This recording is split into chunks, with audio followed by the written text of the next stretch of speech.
ay naghahanap ng mga tunay na mananamba. So ang focus naman nun ay mga true worshipers. But sa Psalm 115, we're going to talk about true worship. At sa context nitong awit na ito na ay ating makikita, ano mga yung tunay na pagsamba?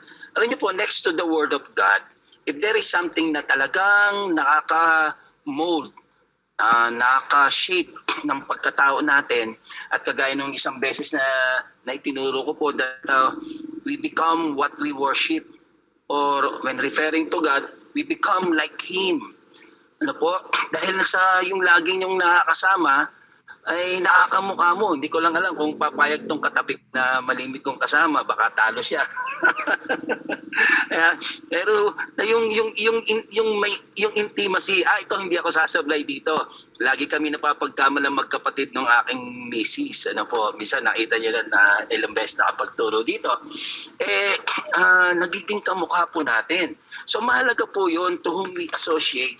At lalo na when we come to worshiping, ano po, kung malinaw na narinig nyo kanina yung bahagi ng Psalm 115, may mga ilong na hindi sinadyang ginawa, may mga mata pero hindi nakakita, di ba? So, mahalaga po yun. And dito ma-appreciate natin na tayo ay inalis ng Panginoon sa mga ganung pagsamba. Malinaw po, sabi sa Psalm 115 na ang gumagawa sa kanila, how much more? Yun lang, gumawa lang. How much more? Yung mga sumasamba rito, at sabi po ng salita ng Diyos ay magiging kagaya nila. Kaya napakahalaga po ng worship. At gaya ng nakikita niyo po sa screen, second to the Word of God, it is worship which is the most, one of the most important na bagay na dapat po nating matutunan if we desire to be transformed into the likeness ng ating Panginoon. Sabi sa 2 Corinthians 3:17 to 18, and we all with unveiled face, beholding the glory, nawala na yung talukbong nung tayo naging mananampalataya, nawala na yung talukbong sa atin na nagdideceive sa atin, nakikita natin ang katotohanan, pero pag nag-process tayo sa utak natin, mali pa rin ang ating interpretasyon. Nung ma-born again po tayo, inalis na yung talukbong na yon. At ano ngayon ang nakikita natin? Sabi ni Apostol Pablo, that yung glory ng God, nakikita po natin, and when we speak about the glory of God, hindi may hiwalay dito yung pagsamba. Ano po? At sabi doon, we are being transformed in the same image from one degree of glory to another. Sabi po, from glory to glory, we are being changed by God. Kaya mahalaga po yung pagsamba natin. And mapapansin niyo po, yung mga patotoo natin, naandun yung mga pagsubok, ano po, naroon yung mga problema sa buhay. Bakit tayo nananatili dito? Because nakikita natin may binabago sa atin ang ating Panginoon. Amen? Kaya worship is ultimate. Ito yung pinakamataas na bagay na po pwede nating ihandog sa Panginoon. Sabi ko nga po lagi sa church, you may think of any other ministries. And lahat ng ministry yun, we do it for God, for His name, pero nakadirect yun sa tao. There is only one ministry in the church na nakatuon lamang ito sa Diyos, at yun yung worship. No po? At yung worship lang ang ministry na mananatili hanggang doon sa langit. Hindi na kami mangangaral doon sa langit. Hindi na tayo mag-iebanghelyo doon sa langit. But we will continue to worship God doon po sa langit. Amen? Kaya purihin po ang Panginoon. And while we worship God, we are being transformed. Kaya nga, dapat maunawaan po natin na kung sino yung ating sinasamba, yun ang ating nagiging kamukha. Okay? So, ano yung dinadala sa atin ng worship? Ano yung ibinibigay sa atin ng worship? And what does true worship look like? Doon sa verse 1, makikita po natin that true worship magnifies the glory of God. Ano po bang sabi doon? Not unto us, O Lord. Not unto us, O Lord. Let's read yung verse 1. Not to us, O Lord. King James Version yung sa ulo ko. Babasahin ko po dito sa NIV. Not to us, Lord. Not to us. But to your name be the glory because of your love and faithfulness. Ano po? Sabi nung gumawa nitong awit, hindi sa amin, ano po, kundi sa iyong pangalan ang kaluwalhatian. So, nakakatutuwa po na when yung tunay na pagsamba is magnifying our God. Po, it magnifies our God. Pag ang pagsamba ang naluluwalhati ay iba, hindi yung pagsamba na totoo. Kaya nga, ang sabi ko po, yung point man natin is true worship, it glorifies God. Hindi nabibigyan. At totoo po, isang araw meron tayong nakinig nung last Friday. Ang ganda-ganda po nung tinig ng ating kapatid. Parang bago po siya dito or bago ko lang narinig. Pero maganda man ang tinig or whatever, when it is given before God, when it is offered sa ating Panginoon, kita niyo yun eh. Madidiscern natin na ang umaawit o pinagmumula ng pagsamba or that song for that matter ay nagbibigay ng kaluwalhatian sa Panginoon. At yun ang tunay na pagsamba. Pag ang napupuri sa pagsamba ay yung pastor o sino man tao sa iglesia, sa church, hindi po yun true worship. True worship magnifies and glorifies our God. Ulitin ko po, sabi sa verse 1, not unto us, but to your name be the glory. Kaya, purihin po ang Panginoon. Yung tunay na pagsamba ay hinahanap na maitaas, maitanyag, ang kagandahan at kapangyarihan and yung magnificence ng ating Diyos, not us. Na po? Kaya, true worship, it's not about people. Maraming taon na rin po, binata pa ako nun. Nag-preach naman po siya. It's a part of our worship to God. Hindi lang naman pag sinabing worship ay tandaan natin, hindi lang to kanta, ano po?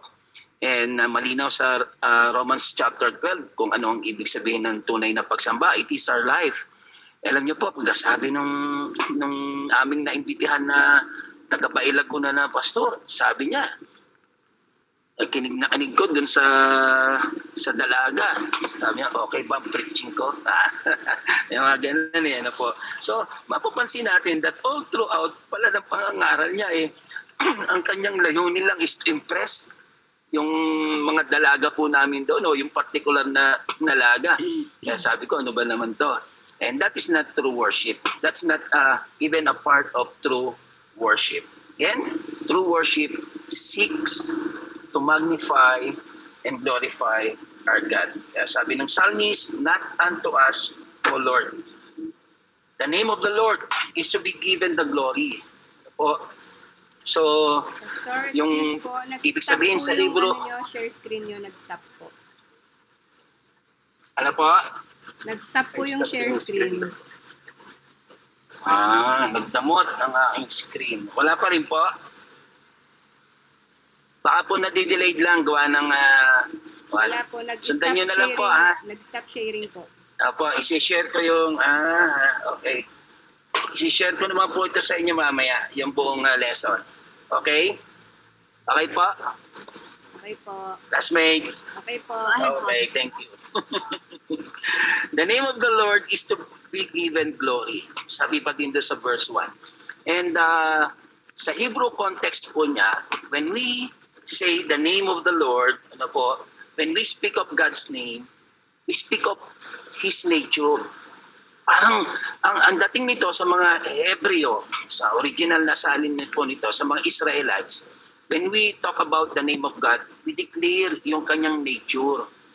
Kaya ang kasunod nitong verse 1, makita nyo sa last part ng verse 1, it talks about the character of God, His love, and His faithfulness. And that reminds that verse reminds us nung paborito nating kanta, the steadfast love of the Lord never ceases, at sabi sa Lamentations chapter 3 verse 22, because of the Lord's great love we are not consumed, for His compassions never fail. And then doon sa verse 23, yung kanta natin, they are new every morning, great is thy faithfulness. So, when we exalt the name of God, when God is being glorified, we refer to His attributes. Alaman. Yan tayo naman. We refer to His attributes, yung kanyang pagmamahal, yung kanyang katapatan. Amen? So, ikalawa po, makita natin sa 115, the true worship expresses trust in God. Pagka nag-worship ka, ibig sabihin nagtitiwala ka sa Panginoon. Or the least is, you start to develop your trust. Kasi kita nyo po ang response nung hindi pa tayo mananampalataya. Pag may malaking problema, anong ginagawa natin, Brother We? Nung wala pa sa Panginoon, kung saan tayo napunta, no? Ayun, hindi ko na binanggit. Binanggit pa. Okay. So, kung ano, pero ngayon po, pag may problema, we worship God. And because yun yung bunga ng pagtitiwala sa Panginoon eh. Ako, you develop your trust when you worship, at pag na-develop na yung faith and trust mo sa Lord, lalo ka nang nag-worship. Pero hindi pa nababagong sitwasyon. Nandun pa rin yung problema, nandun pa rin yung mga pagsubok, pero may nabago sa loob natin. Apo? True worship expresses trust in God. Sabi ito sa verses 5 to 11, O Israel, trust in the Lord. Is their help and their shield, O house of Aaron. Trust in the Lord. Apo? Paulit-ulit po yung He is their help and their shield, ang tulong at ang pananggalang ng ating Panginoon. You who fear the Lord. Yan. So from the house of Israel, from the house of Aaron, and then to, yung generalized na ng psalmist, those who fear the Lord, trust in the Lord. So evidently, kitang-kita po natin na yung worship is an expression of trust. Kaya gumaganda eh. Siguro, sister niya, gumanda na ng gumanda ang boses nito dahil sa dami ng problema at pagtitiwala sa Panginoon, awit ng awit. Amen? Kaya one day, at the end of this short message, makikita po ninyo ano ang nagiging bunga ng ano na ibibigay sa atin ng pagsamba. So, pagka sumasamba tayo, ano po, in contrast do sa mga dati nating sinasamba na nabanggit ko nga po kanina, sabi diya sa verses 5 to 11, these dumb mute, ano po, mga walang may bibig pero hindi makapagsalita, they cannot protect us. Kaya talagang mapapahamak yung mga tao na nagtitiwala sa mga taong ito. May paa sa mga ginawa nilikha na ito na kamay na kinikilala nila bilang Diyos. No po, may paa, hindi makalakad. Kaya makita po natin na sila po ay hindi dapat paglaanan ng tiwala. And the psalmist tells us through this Psalm 115 na sa Diyos lang tayo magtitiwala sapagkat siya ay Diyos na makapangyarihan. We need protection, nandun ang Panginoon. We need comfort, nandun ang Panginoon. Amen? Kaya makita po natin, sabi doon sa Psalm 125 verse 1, those who trust in the Lord are like what? Mount Zion. Ang bundok ng Panginoon. O, hindi lang to majestic, hindi lang to maganda na tingnan, but the presence of God is there. Dito, magbababa ang ating Panginoon. Ano po? Tayo daw na nagtitiwala sa Panginoon, kaya nga po, you cannot move someone na hindi lang kumakanta, kundi talagang worshiper. Hindi mo matitinag yan sa pananampalataya at pagtitiwala sa Panginoon. You see, those who worship God were likened to Mount Zion, which cannot be moved, sabi sa Psalm 125, verse 1, but abides forever. So true worship is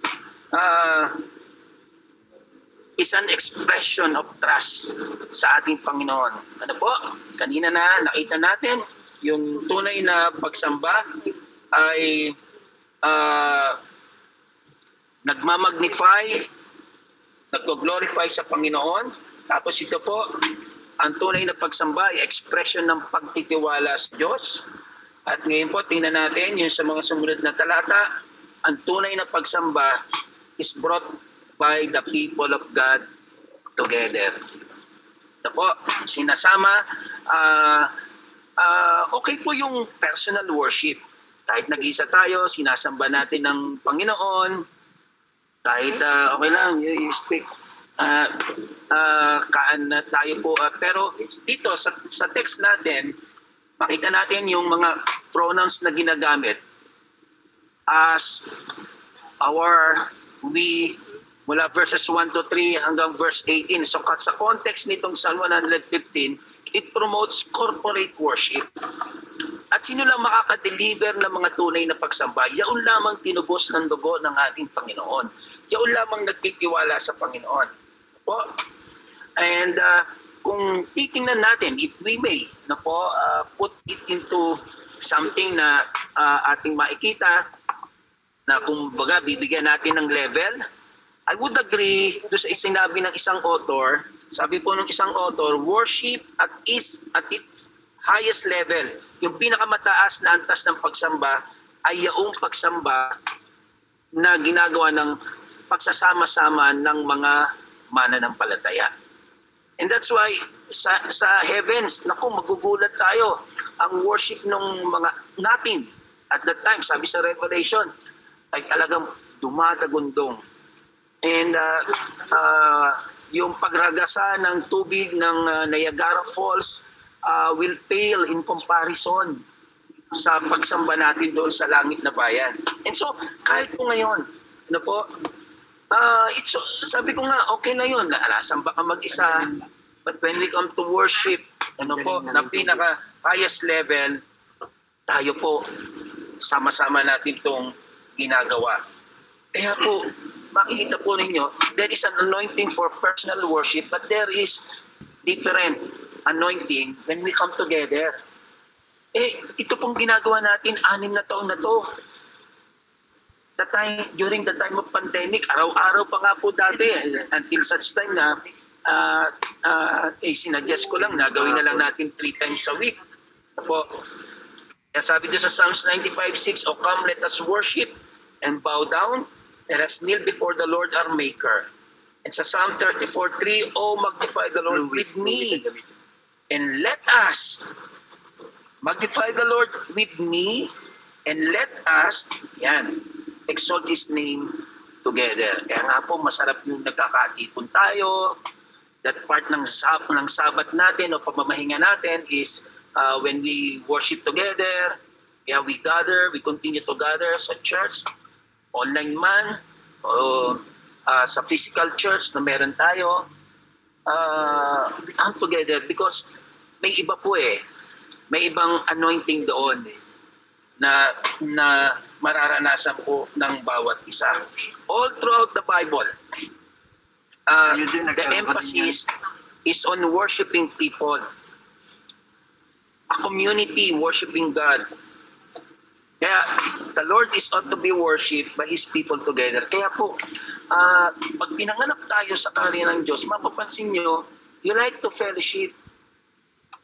You like, parang kahit pa noon, yung mga tao na mga introvert, kumbaga, o yung mga tao na parang may sariling mundo. But when they come to know the Lord, hinahanap nila yung magsama, sumama, kahit mahihiyain pa rin. Pero nandun yung desire to come and worship together with the family of God, with the people of God, with the church.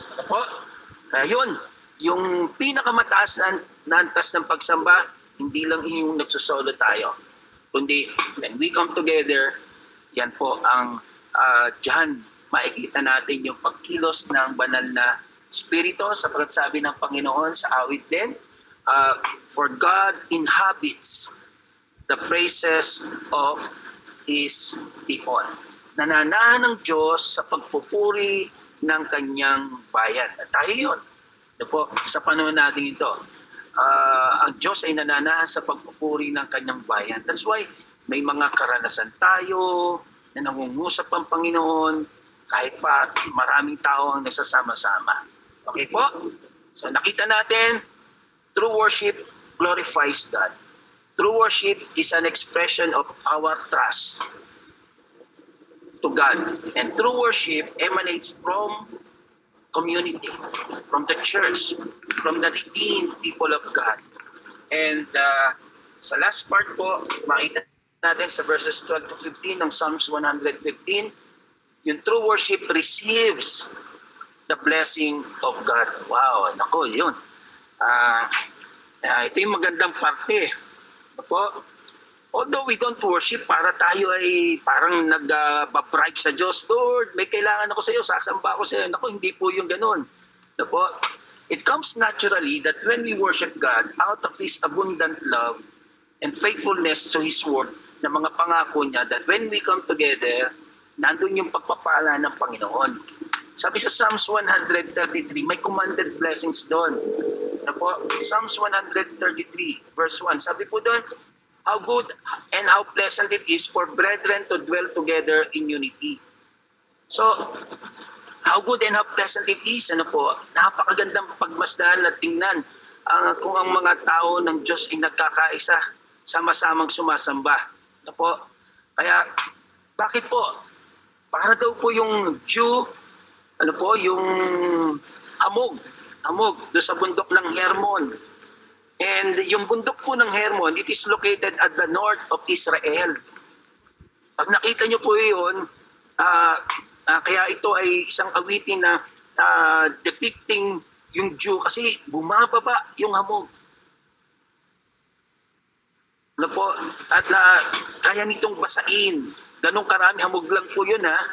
Ibig sabihin, from the presence of God, from the throne of God, blessings come down when we worship corporately and when we worship God together. So, there is blessing.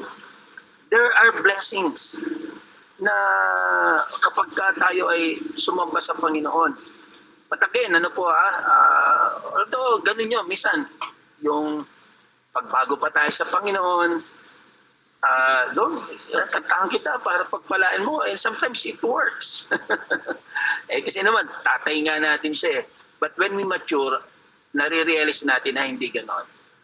Na ang Diyos sa kanyang kagandaang loob, ibibigay niya yung pagpapala. At kakibat ng pagsamba natin sa Panginoon, there are commanded blessings na ibibigay sa atin ng Panginoon. Amen? Kaya sabi po, do sa Psalm 115, the Lord has remembered us. He will bless us. He will bless the house of Israel. He will bless the house of Aaron. He will bless those who fear the Lord. Yan. At kasama po tayo doon. Both small and great. May the Lord give you increase. You and your children. May you be blessed by the Lord who made heaven and earth. Yan. Salamat po sa Panginoon, na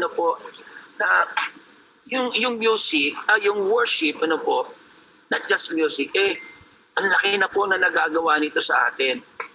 And scientifically speaking, marami po mga bagay na ginagawa ito when we raise our hands, when we shout. Kaya yung pagsamba, hindi lang tahimik basta Physically, napag-aralan po yan na may mga blessings at may mga nagaganap na mabuti sa ating katawan. At yun, related yan dahil katabi ko isang doktor. Mga hormones natin na nagdadala ng galak at nagtatama ng mga sistema natin, yun ang na ibibigay po. How much more yung mga spiritual blessings na meron tayo. Sabi sa Exodus 23:25, you shall serve or worship the Lord your God, and He will bless your bread and your water, and I will take sickness away from you. Yan. I will take sickness away from you. pagagalingin po tayo ng Panginoon. And that's also our declaration sa aming baby kasama dito sa kotse ngayon po. God will take away the sickness. Amen. Amen? Kaya we continue to worship the Lord. And yung sabi sa verse 16, the highest heavens belong to the Lord, but the earth He has given to mankind. And verse 17, it is not the dead who praise the Lord. Hindi daw po yung mga patay ang nagpupuri sa Panginoon. Those who go down to the place of silence. It is we who extol the Lord both now and forever. Praise the Lord. Kaya purihin po ang Panginoon, mga kapatid. Tama-tama po, dadaan na kami sa dead spot. At tapos na po yung ating pag-aaral. Kaya tandaan po natin, Psalms 115 discusses to us yung true worship. True worship glorifies God, hindi ang sino man.